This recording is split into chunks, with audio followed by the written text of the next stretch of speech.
Bwana Yesu asifiwe sana. Za muda mrefu, mimi rafiki yako Sinyati nimerudi tena.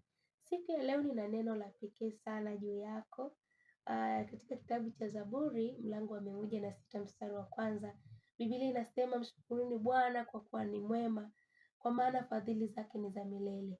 Ile neno fadhili zake ni za milele, ukisoma kwenye Kiingereza anazungumza kwamba his mercy. Bwana Yesu asifiwe sana. Natamani kuonyesha jinsi ambavyo huruma za Mungu ni za milele. Unajua kwamba hakuna lolote hapa duniani tunaloweza kufanya likafanikiwa kama hatuna rehema za Mungu. Maanake kinachotusaidia sisi tuweze kufanikiwa ni zile rehema za Mungu ambazo ameachilia juu yetu. Leo natamani kukukumbusha ya kwamba unaishi kwa sababu ya rehema za Mungu. Unapumua kwa sababu ya rehema za Mungu. Unafanya hiyo kazi unayofanya leo kwa sababu ya rehema za Mungu.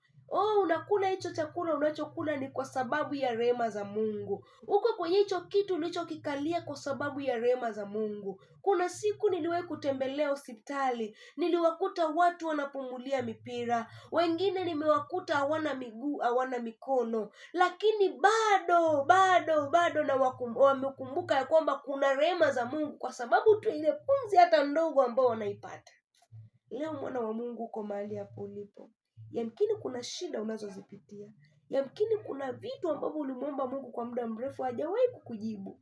Lakini nikuambia kwamba bado una nafasi ya kumshukuru Mungu, kwa maana fadhili zake ni za milele. Kwa maana huruma zake ni za milele kwenye maisha yako. Hata kama hajakujibu lile jambo la jana, lakini kwa kukupa nafasi ya kula chakula, bado fadhili zake ni za milele. Mungu akubariki, akuinue, akufanye mshindi. Kwa Yesu Kristo. Amen.